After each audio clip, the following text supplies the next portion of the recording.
Like most electronics, power awnings are great when they work. However, when they get stuck, they just become a giant horizontal sail. And while sailing on land sounds intriguing for all 3 seconds until your awning gets ripped off, I'm here to help you save your awning and hopefully a little bit of coin. Let's start with the first potential problem, which is lack of power. Have you ever called into tech support for your wireless router and they ask you if it's plugged in? Well, this is kind of like that. So if you push your awning button and you don't hear the motor at all, lack of power is most likely the culprit. First, you'll want to check the appropriate fuses and replace them if blown.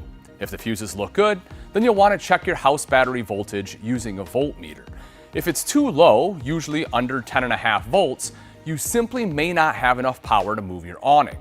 Also, if the voltage looks good but you see a big drop when running out the awning, it may be time to replace your battery. If the power supply is sufficient but the motor just isn't operating, you'll want to check for loose or corroded wiring in and around the awning motor. If your awning is older, like my good friend Chris Young, it could be something as simple as corroded parts.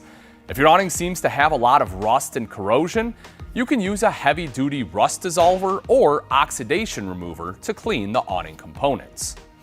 Another issue you may come across is a stripped motor screw.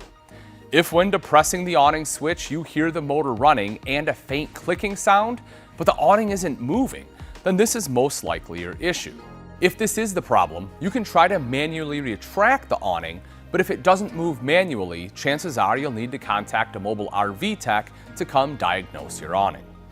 If your awning isn't working after a storm or heavy rain, it could actually be due to warped awning fabric. Warped fabric will often prevent your awning from extending and retracting smoothly and evenly. If this happens to you, then you'll need to contact a mobile RV tech, or if you're able to retract the awning, take your RV into a service facility to have the fabric replaced. Another potential issue is that one side of your awning is extending slower than the other, or your awning just isn't extending and retracting smoothly and your awning fabric is in good condition. This could actually be due to a damaged awning arm from either hitting something, driving while not fully retracted, or leaving your awning extended during severe weather. Like the awning fabric, your options here are to call a mobile RV tech or take your RV in for service. Just be aware that if your arm is damaged badly enough, usually the only true fix is to replace the entire awning. So if you're having some of the above issues, how do you manually retract your power awning?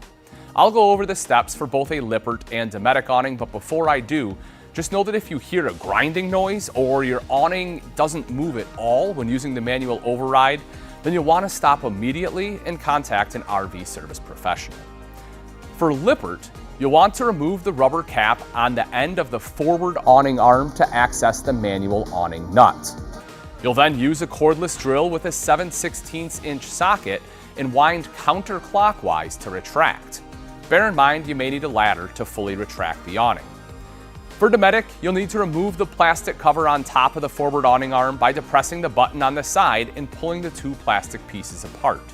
You'll then want to remove the black plastic cap from the manual awning nut and use a cordless drill with a 3/8" socket to retract the awning completely. Now, if you don't have any 12-volt power in your RV, then check out this video to help solve the problem.